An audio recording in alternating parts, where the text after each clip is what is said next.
Welcome to A edu. और ए edu के हमारे इस यूट्यूब चैनल में आप सभी का स्वागत है।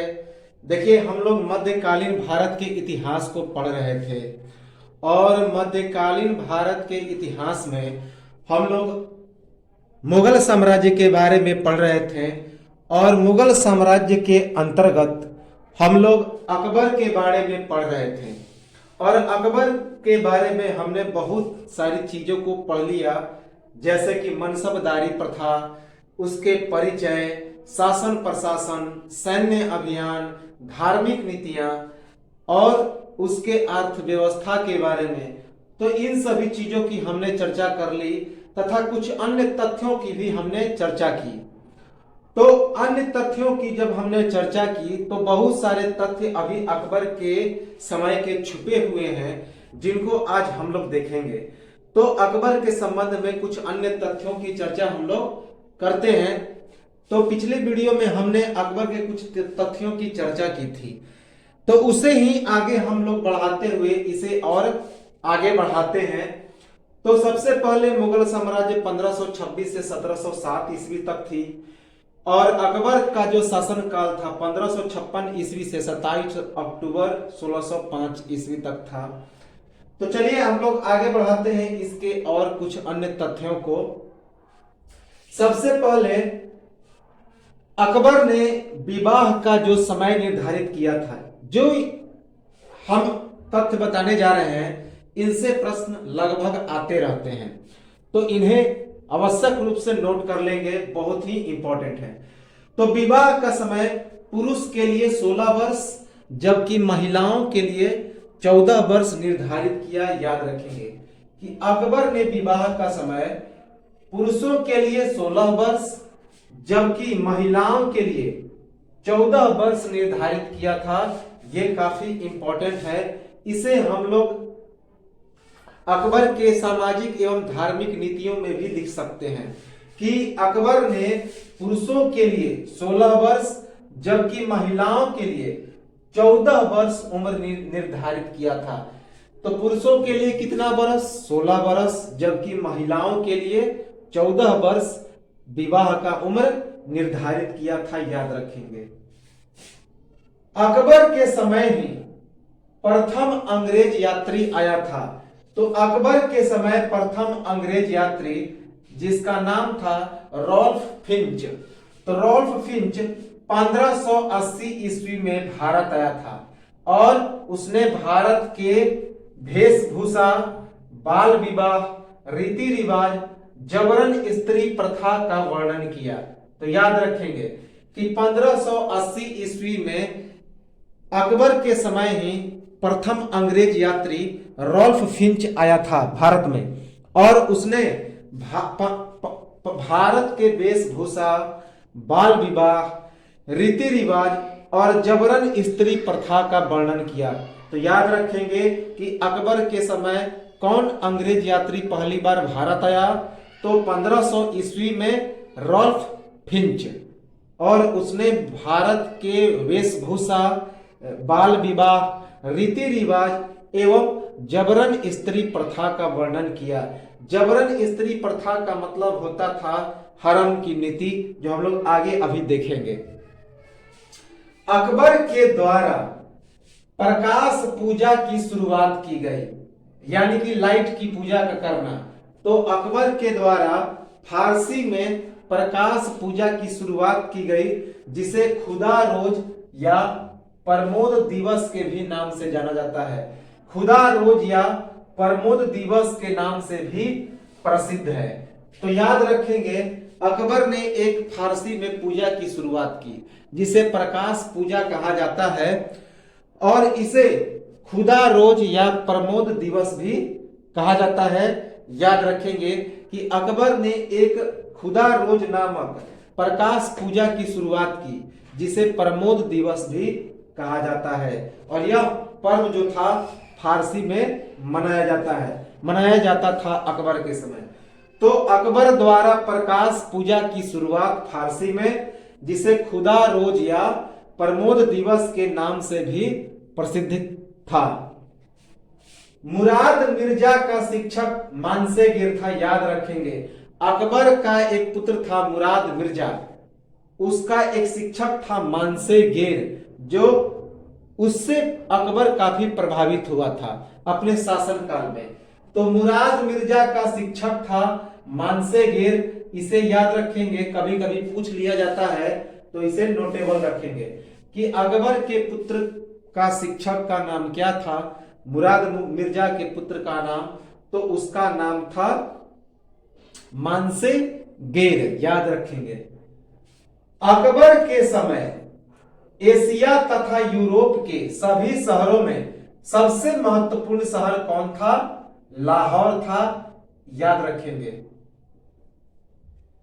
कि अकबर के समय एशिया तथा यूरोप के सभी शहरों में जो सबसे महत्वपूर्ण शहर था वह था लाहौर। इंपॉर्टेंट है कि अकबर के समय एशिया एवं यूरोप के सभी शहरों में सबसे महत्वपूर्ण शहर था लाहौर, जो उस वक्त सबसे डेवलप था। तो एशिया तथा यूरोप के सभी शहरों में अकबर के समय जो सबसे महत्वपूर्ण शहर था उसका नाम था लाहौर, जो वर्तमान के पाकिस्तान में है। काबुल अभियान पर अकबर के साथ विधवाओं को चिता पर लेटने से पहले बेहोशी की दवा दी जाती थी। तो यह भी एक इंपॉर्टेंट फैक्ट है कि काबुल अभियान के दौरान अकबर के साथ विधवाओं को चिता पर लेटने से पहले बेहोशी की दवा दी जाती थी। तो जब काबुल अभियान पर अकबर गया था तो वहां विधवाएं जो थी वे जौहर कर लेती थी, तो उन्हें जौहर पर लेटाने से पहले, ताकि उन्हें दर्द महसूस ना हो, उन्हें बेहोशी की दवा दी जाती थी। इंपॉर्टेंट है, याद रखेंगे। तो किस अभियान में, अकबर के किस अभियान में विधवाओं को चिता पर लेटने से पहले बेहोशी की दवा दी जाती थी? तो काबुल के अभियान पर। काबुल के अभियान पर अकबर के साथ विधवाओं को चिता पर लेटने से पहले बेहोशी की दवा दी जाती थी। इंपॉर्टेंट है, याद रखेंगे। गोंडवाना, जिसे गढ़ कटंगा भी कहा जाता है, याद रखेंगे, वहां की एक महत्वपूर्ण रानी थी, रानी दुर्गावती, जो वीर नारायण की संरक्षिका थी और राजा दिलीप सिंह की वह पत्नी थी। तो उसी गोंडवाना के इलाके में, गोंडवाना की राजधानी क्या थी?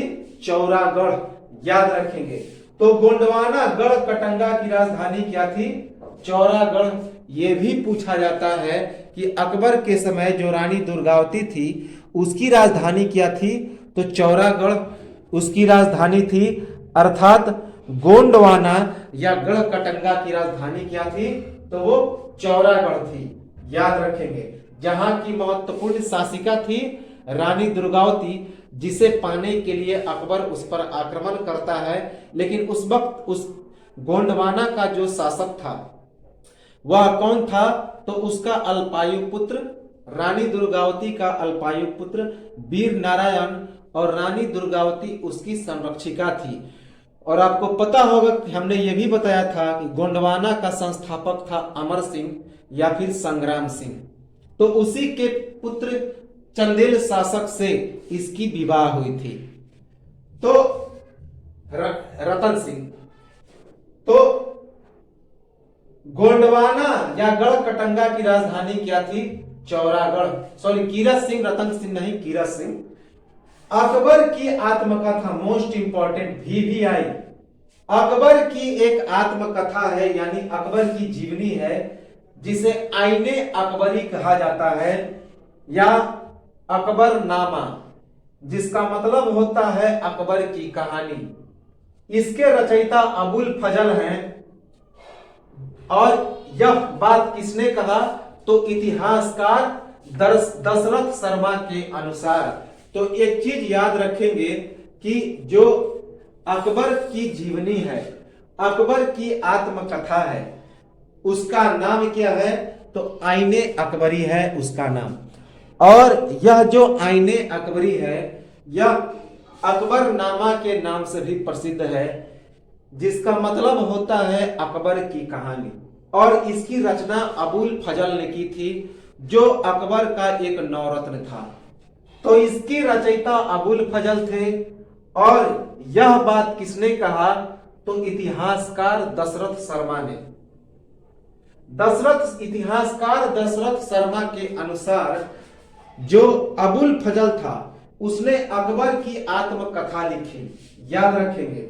उसका नाम था आईने अकबरी। इसका मतलब होता है अकबरनामा या अकबर की कहानी। अबुल फजल ने लिखी थी।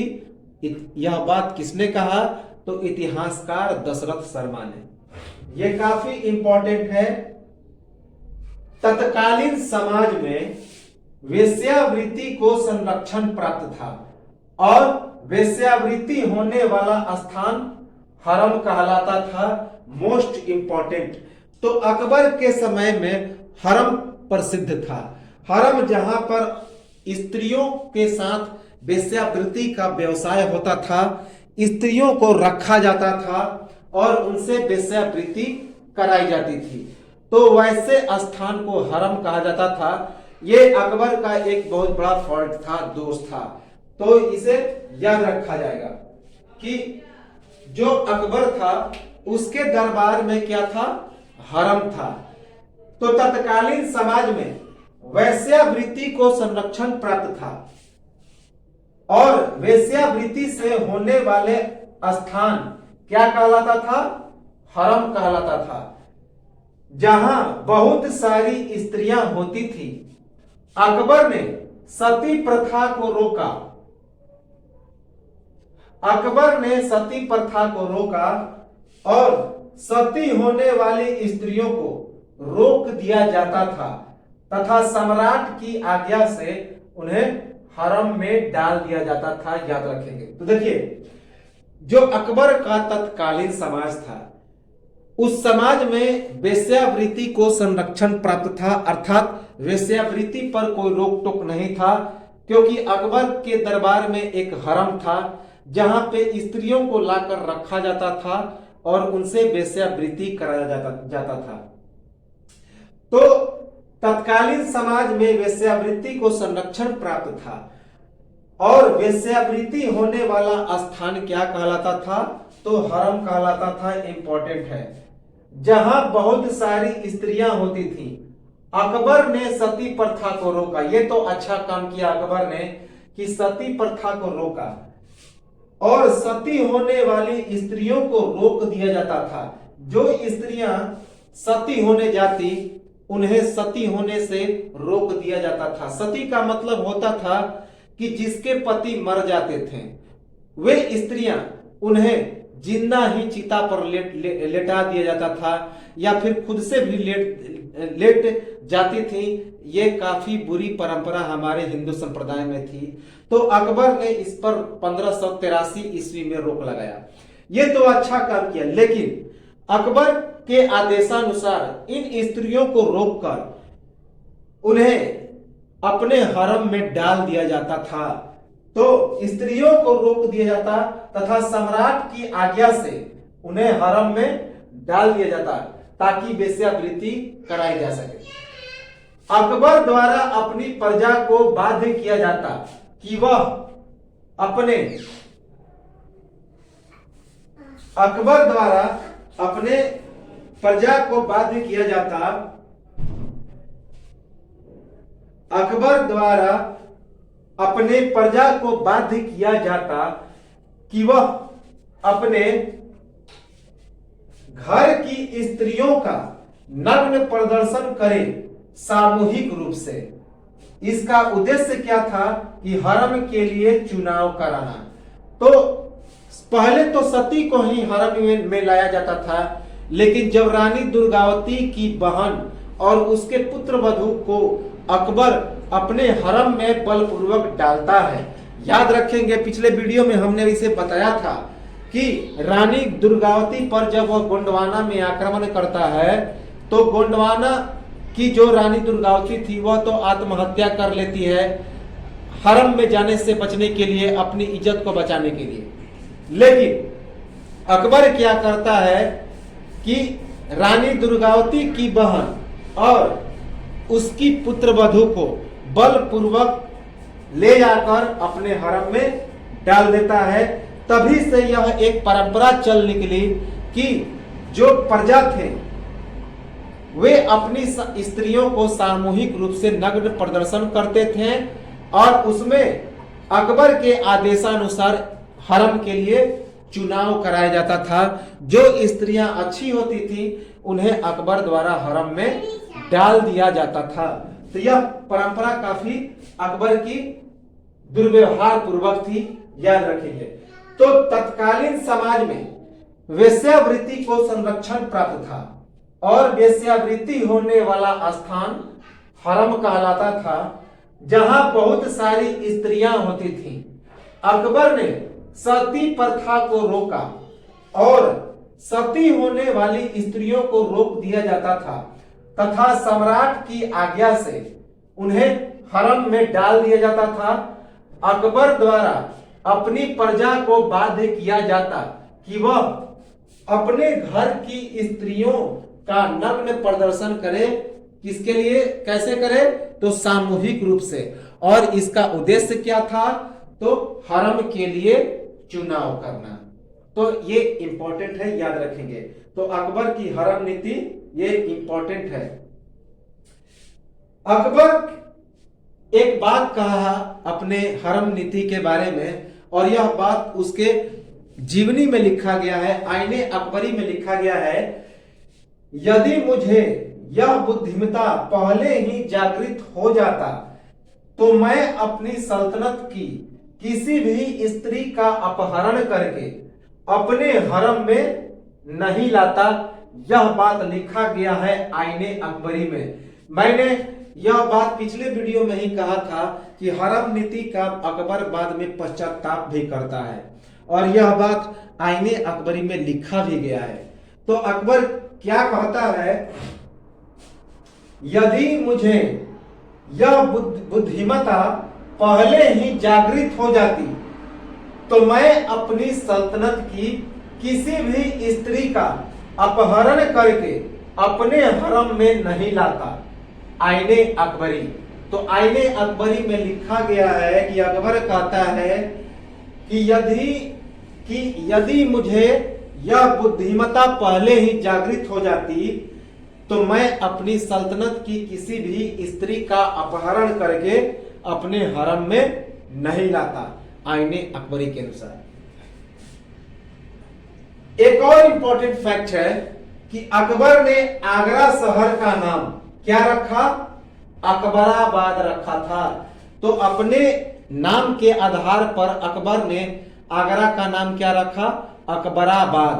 तो आगरा शहर का नाम अकबराबाद रखा, जो साम्राज्य का सबसे बड़ा शहर बना, जो कहां पे है? अभी भी जमुना नदी के पश्चिमी तट पर।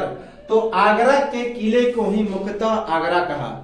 तो आगरा शहर का नाम अकबराबाद रखा, जो साम्राज्य का सबसे बड़ा शहर बना, जो जमुना नदी के पश्चिमी तट पर स्थित है। बरसात की पानी के निकासी के लिए परिपूर्ण व्यवस्था, और उस शहर में बरसात की पानी के लिए परिपूर्ण व्यवस्था किया। लोदी साम्राज्य द्वारा बनवाई गई गोरे मिट्टी से बनी नगर की चार दीवारी को तोड़कर 1565 ईस्वी में नई बलुआ पत्थर से दीवार का निर्माण किया। तो याद रखेंगे कि अकबर ने आगरा शहर का नाम बदल के क्या रखा? अकबराबाद रखा, जो साम्राज्य का सबसे बड़ा शहर बना। और यह जो शहर था जमुना नदी के पश्चिमी तट पर स्थित था और इस शहर में बरसात की पानी की निकासी के लिए परिपूर्ण व्यवस्था थी। लोदी साम्राज्य द्वारा बनाई गई गोरे मिट्टी से, तो लोदी साम्राज्य में इस आगरा को गोरे मिट्टी से बनाया गया था। तो इसे गोरे मिट्टी से बनी चार दीवारी को तोड़कर 1565 ईस्वी में अकबर ने नई बलुआ पत्थर से दीवार का निर्माण किया। तो याद रखेंगे कि आगरा शहर में जो लोधी साम्राज्य थे उन्होंने गोरे मिट्टी से चार दीवारी का निर्माण किया था, लेकिन उसे तोड़ देता है कौन? अकबर, और उसे फिर नई बलुआ पत्थर से निर्माण करता है। अंग्रेज इतिहासकार ब्लूम एवं ब्लेयर के अनुसार, अंग्रेज इतिहासकार ब्लूम एवं ब्लेयर के अनुसार इस लाल दीवार के कारण लाल किला को क्या कहा गया? तो चहार दीवारी से घिरी प्रसाद महल नगरी कहा गया। तो ब्लूम एवं ब्लेयर के अनुसार जो अंग्रेज इतिहासकार थे, इस लाल दीवार के कारण जो आगरा का लाल किला था उसे क्या कहा गया? चहार दीवारी से घिरी प्रसाद महल नगरी। तो चहार दीवारी से घिरी प्रसाद महल नगरी कहा गया किसे? तो आगरा के लाल किले को, क्योंकि लाल बलुआ पत्थर से इसका दीवार बनाया किसने? अकबर ने। यह जो किला था, यह किला कैसा है? तो अर्धवृत्ताकार है। तो आगरा का जो किला है वो अर्धवृत्ताकार है। शहर की ओर से दोहरी सुरक्षा घेरा बनाई गई थी, जिसके बाहर क्या थी? तो खाई थी। तो शहर की ओर से दोहरी सुरक्षा घेरा बनाई गई थी, जिसके बाहर से क्या थी? तो गहरी खाई थी। दोहरी दीवार में उत्तर में दिल्ली गेट एवं दक्षिण में अमर सिंह द्वार बना हुआ है। तो अभी भी आगरा के किले के उत्तर में दिल्ली गेट है और दक्षिण में अमर सिंह द्वार बना हुआ है। दोनों द्वार पर धनुषाकार आले एवं बुर्जों का निर्माण है। लाल एवं सफेद संगमरमर पर नीली टांडल से। तो याद रखेंगे कि जो अकबर था उसने आगरा शहर का नाम क्या रख दिया? अकबराबाद रखा, जो साम्राज्य का सबसे बड़ा शहर बना। और यह शहर किस नदी के किनारे है? तो जमुना नदी के पश्चिमी तट पर। और बरसात की पानी के निकासी के लिए अकबर ने यहां पर परिपूर्ण व्यवस्था की थी। लोधी साम्राज्य द्वारा बनाए गए गोरे मिट्टी से बनी नगर की चहार दीवारी को तोड़कर 1565 ईस्वी में अकबर ने नई बलुआ पत्थर से दीवार का निर्माण किया। अंग्रेज इतिहासकार ब्लेयर एवं ब्लूम के अनुसार इस लाल दीवार के कारण लाल किला का नाम क्या रखा गया? तो चहार दीवारी से घिरी प्रसाद महल नगरी। तो चहार दीवारी से घिरी प्रसाद महल नगरी रखा गया। और इसका जो आकार था वह अर्धवृत्ताकार था। किले का आकार कैसा था? तो अर्धवृत्ताकार। साथ ही साथ शहर की ओर से दोहरी सुरक्षा घेरा बनाई गई थी और जिसके बाहर क्या थी? तो गहरी खाई थी। दोहरी दीवार में उत्तर की ओर से दिल्ली का गेट, जबकि दक्षिण की ओर अमर सिंह गेट बना हुआ है, अमर सिंह द्वार बना हुआ है। और दोनों द्वारों पर धनुष के आकार के आले एवं बुर्जे बने हुए हैं, जो लाल एवं सफेद संगमरमर पर नीले टांडल पर बने हैं। तो टांडल यानी कि पाया। तो लाल एवं सफेद संगमरमर पर नीला टांडल है कहां पे? तो आगरा के लाल किले में। 1566 ईस्वी में महाम अंका नामक उसकी माता धाय मनगा, जो कि 1560 से 1562 तक अकबर के जीवन पर माता धाय मनगा का प्रभाव था, के बनवाए मदरसे वर्तमान पुराना किला परिसर से लौटते समय अकबर पर तीर से जानलेवा हमला। अकबर का फुर्ती से अपनी जान का बचाव, हालांकि अकबर को गहरा घाव लगा। विरोध में माहम धाय अनगा का पुत्र आदम खां की हत्या और वियोग में धाय मनगा की आत्महत्या। तो देखिए 1566 अकबर की एक माता थी धाय मनगा। तो 1560 से 1562 ईस्वी तक, चूंकि 1556 से 1560 ईस्वी तक अकबर बैरम खां के संरक्षण में रहता है। फिर 1560 से 1562 ईस्वी तक अकबर अपनी सौतेली माता धाय मनगा के संरक्षण में रहता है। तो उसी संरक्षण के दौरान अकबर के जीवन पर धाय मनगा का गहरा प्रभाव पड़ता है, लेकिन धाय मनगा अकबर से नफरत करती थी। इसी कारण धाय मनगा ने अपने द्वारा बनाए गए एक मदरसे जिसका नाम था महाम अनका, तो धाय मनगा ने महाम अनका नामक एक मदरसे का निर्माण किया था। तो 1566 ईस्वी में अकबर इसी महाम अनका नामक मदरसे से लौट रहा था। तो लौटते वक्त अचानक से उसके शरीर पर तीर से जानलेवा हमला होता है। कहां पे? इसी मदरसे के पास, जो पहले क्या था, जो पुराना किला परिसर था उसी का यह एक अंग था।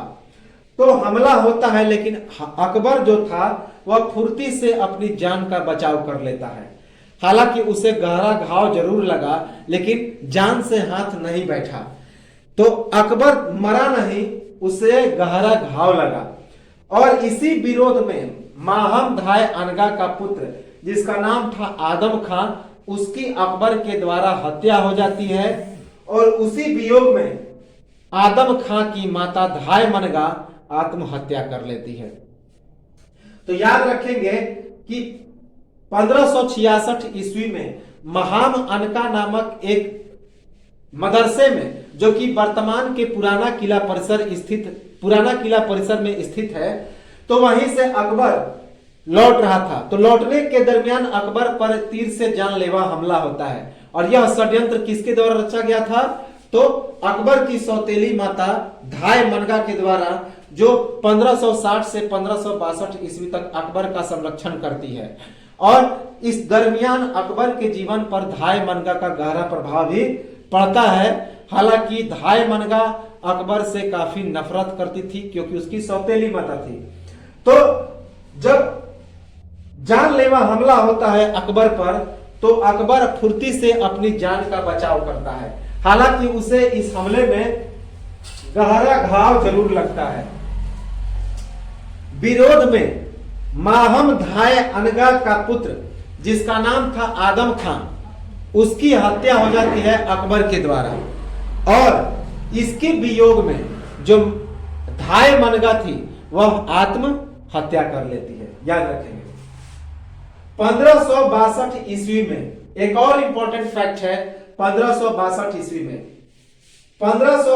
ईस्वी में हरम दल, जिसे पेटीकोट सरकार या पर्दा प्रथा कहा जाता था, से मुक्त पेटीकोट सरकार के सदस्य थे धाय माहम अनगा, जीजी अनगा उसकी पुत्री, अहमद खां उसका पुत्र, सिहाबुद्दीन खां धाय मनगा का भाई, और सिहाबुद्दीन अहमद खां उसका पिता। तो याद रखेंगे कि 1562 ईस्वी में अकबर हरम दल से मुक्त हुआ। हरम दल जो था उसकी माता एवं उसके परिवार के सदस्यों का एक दल था, क्योंकि 1560 से 1562 ईस्वी तक जो अकबर था इसी धाय मनगा के संरक्षण में था। तो उसकी संरक्षण का जो परिवार था उसका नाम था हरम दल, यानी कि वह महिला उसमें जो धाय मनगा थी वही श्रेष्ठ थी, अर्थात वह पर्दा के अंदर में था। इसी कारण 1562 में इस प्रथा का नाम रखा गया था पर्दा प्रथा या पेटीकोट सरकार, यानी कि जो इस सरकार की हेड थी वह महिला थी। तो हरम दल या जिसे पेटीकोट सरकार या पर्दा प्रथा कहते हैं उससे मुक्त होता है कौन? अकबर। तो 1562 ईस्वी में हरम दल जिसे पेटीकोट सरकार या पर्दा प्रथा कहते हैं से मुक्त होता है। और इसके सदस्य कौन थे? तो धाय माहब अनगा यह प्रमुख सदस्य थी। जीजी अनगा यह पुत्री थी। अहमद खान यह पुत्र था। सिहाबुद्दीन खान यह भाई था। और सिहाबुद्दीन अहमद खान यह धाय मनगा का पिता था। तो याद रखेंगे कि 1562 ईस्वी में हरमदल जब इसकी आत्महत्या कर लेती है धाय मनगा, तो क्या क्या होता है कि जो अकबर है इस हरमदल से मुक्त हो जाता है। तो 1562 ईस्वी में हरमदल, जिसे पेटीकोट सरकार या पर्दा प्रथा कहते थे, उससे अकबर मुक्त हो जाता है। और इसके सदस्य कौन कौन से थे? तो धाय मनगा अकबर की सौतेली माता, जीजी अनगा धाय मनगा की पुत्री, अहमद खान धाय मनगा का पुत्र, सिहाबुद्दीन खान धाय मनगा का भाई और सिहाबुद्दीन अहमद खान धाय मनगा का पिता अर्थात अकबर का नाना। ये तो था कुछ महत्वपूर्ण तथ्य जो कि हमने अकबर के बारे में पढ़ा है। इनसे प्रश्न आते ही रहते हैं, इंपॉर्टेंट है। अब हम लोग आते हैं अकबर के कुछ राजपूत नीतियों के संबंध में। अकबर ने राजपूतों को अपने साथ मिलाया। अकबर ने राजपूतों को अपने साम्राज्य की विस्तार के लिए मिलाया, जो कि कोई भी जो सम्राट थे ऐसा नहीं कर सके। इसी कारण अकबर काफी दिनों तक, सबसे ज्यादा समय तक राज करता है। तो यदि पूछा जाएगा कि सबसे अधिक समय तक मुगल साम्राज्य पर शासन करने वाला शासक कौन था, तो वो था अकबर। इसे भी नोट कर लेंगे। सबसे ज्यादा समय तक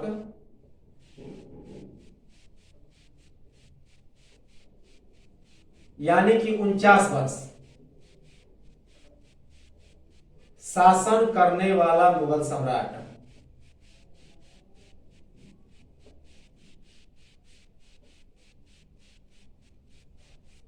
तो अकबर जो था सबसे ज्यादा समय तक शासन करने वाला मुगल सम्राट था। तो इसके समय राजपूत नीतियों का ही प्रभाव था। यह सबसे ज्यादा समय तक शासन करता है, 49 वर्ष, 56 से 1605 ईस्वी तक। तो इसकी राजपूत नीतियां क्या थी, इसे हम लोग देखें। राजपूतों ने खाना खाने एवं प्रार्थना के अलावा मुस्लिमों के सभी परंपरा को अपनाया। याद रखेंगे कि राजपूतों ने हिंदुओं से वैवाहिक परंपरा अपनाया, लेकिन खाना खाने और प्रार्थना के अलावा सभी परंपरा को अपनाया। अर्थात मुस्लिमों के साथ खाना नहीं खाते थे, मुस्लिमों का खाना नहीं खाते थे, और साथ ही साथ इनके प्रार्थना स्थल पर नहीं जाते थे, अर्थात मस्जिद में नहीं जाते थे। मेवाड़ के सिसोदिया और रणथंभौर के हाड़ा वंशज ने मुस्लिमों से वैवाहिक संबंध भी नहीं अपनाया।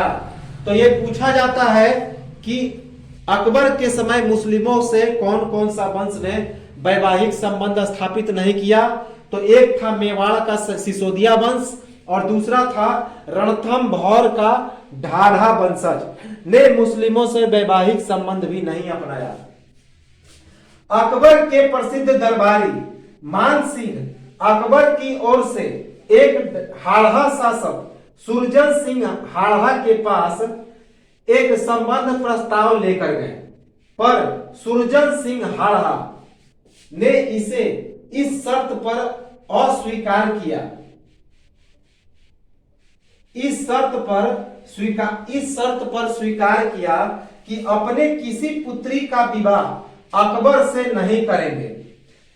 सुरजन सिंह हाड़ा का अकबर से कोई विवाह संबंध नहीं बना और इस पर राजा सुरजन सिंह हाड़ा को गढ़कटंगा या जिसे गोंडवाना भी कहा जाता था का अधिभार सौंपकर सम्मानित भी किया गया।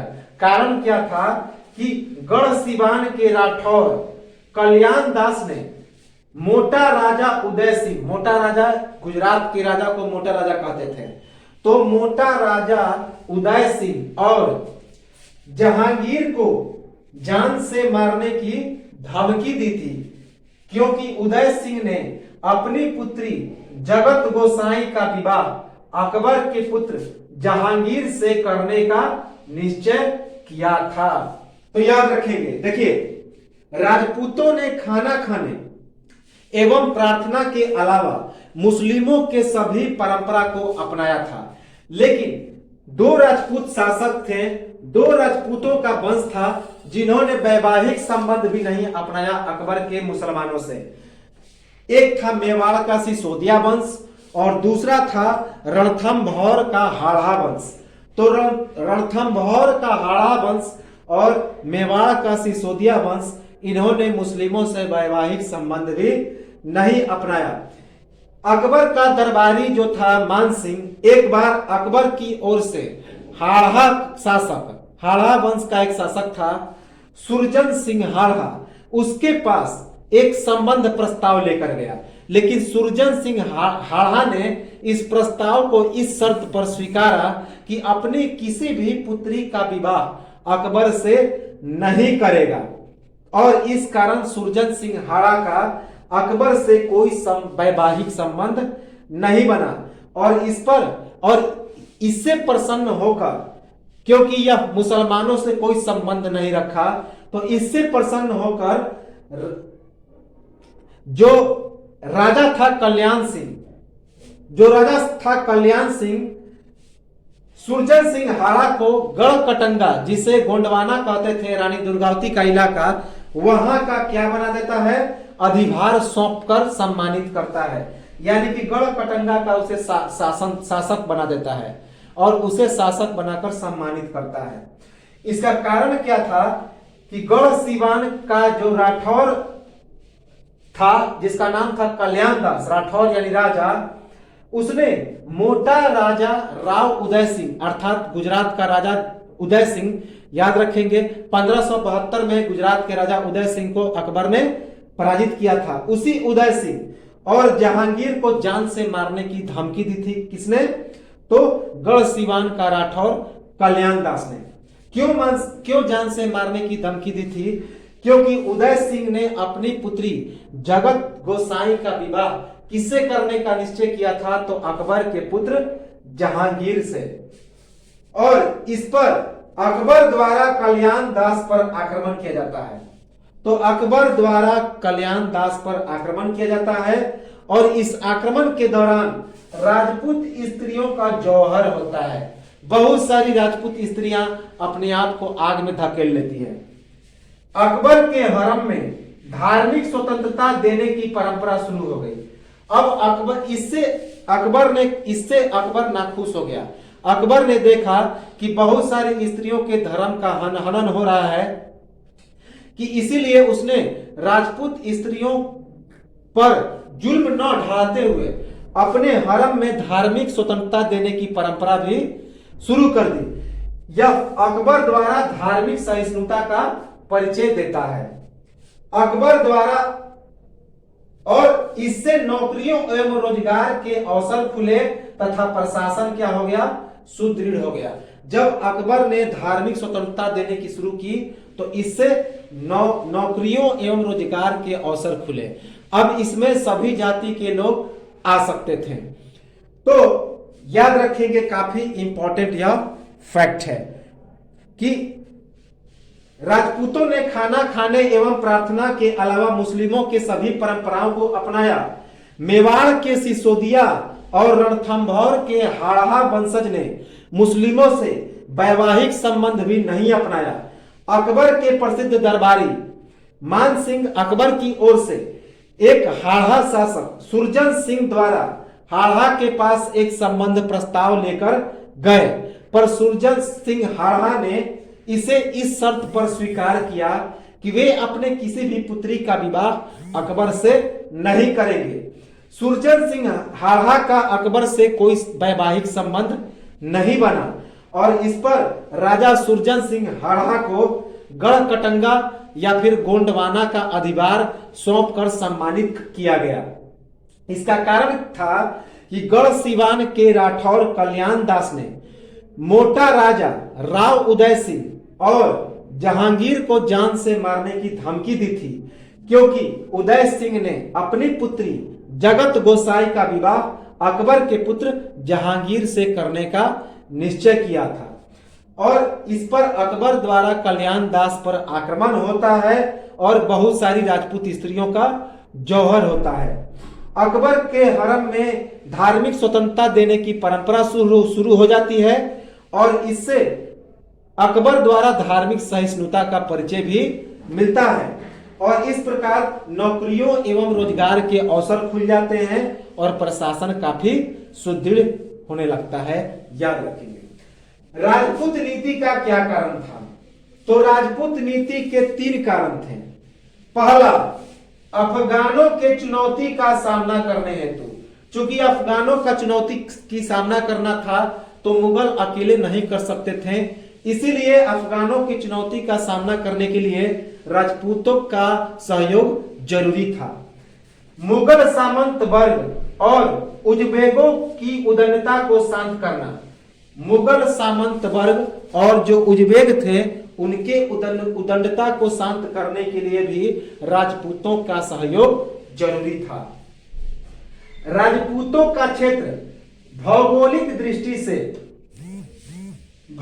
दृष्टिकोण से मुगलों के लिए आवश्यक था, क्योंकि बिना इसके सहयोग के मध्य भारत तथा पश्चिम भारत पर विजय प्राप्त करना असंभव था। तो राजपूतों का क्षेत्र भौगोलिक दृष्टिकोण से मुगलों के लिए आवश्यक था, क्योंकि बिना इसके सहयोग के मध्य भारत तथा पश्चिम भारत पर विजय प्राप्त करना असंभव था। तो राजपूत नीतियों के क्या क्या कारण थे? पहला कारण था अफगानों की चुनौती का सामना करना, दूसरा मुगल सामंत वर्ग और उजबेगों की उदंडता को शांत करना, तीसरा राजपूतों का क्षेत्र भौगोलिक दृष्टिकोण से मुगलों के लिए आवश्यक था, क्योंकि बिना इसके सहयोग के मध्य भारत तथा पश्चिमी भारत पर विजय प्राप्त करना असंभव था। अब है अकबर की अपेक्षा राजपूतों से। अकबर राजपूतों से कुछ अपेक्षा किया कि राजपूत अकबर के सहयोग करेंगे, तो कौन कौन सा सहयोग करेंगे, इसीलिए उससे हाथ मिलाया था, राजपूतों से संबंध बनाया था। तो राजपूतों से क्या क्या अपेक्षा रखा अकबर ने? पहला अपेक्षा रखा कि राजपूत मुगल सम्राट की संप्रभुता को स्वीकार करेंगे। संप्रभुता यानी कि मान सम्मान, उसके समाज को स्वीकार करेंगे। तो पहला, राजपूत मुगल सम्राट की संप्रभुता को स्वीकार करेंगे। वार्षिक नजराना देंगे, यानी कि जो वार्षिक भेंट होता है वो देंगे।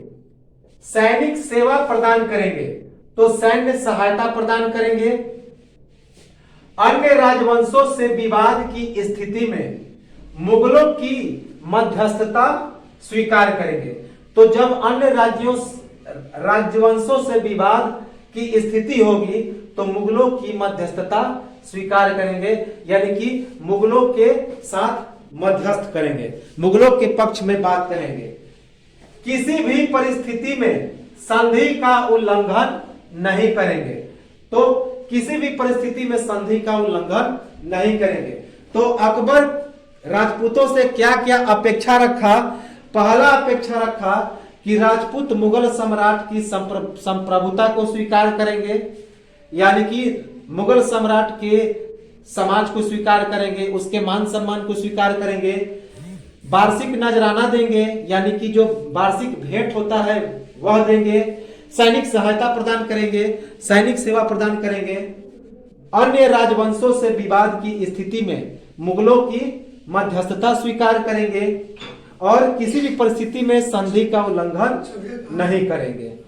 तो यह था आज का वीडियो और इसका एक स्क्रीनशॉट ले लें। अगले वीडियो में हम लोग देखेंगे अकबर के नवरत्न और इसके बाद यह अकबर समाप्त हो जाएगा। तो मिलते हैं हम लोग अगले वीडियो में, तब तक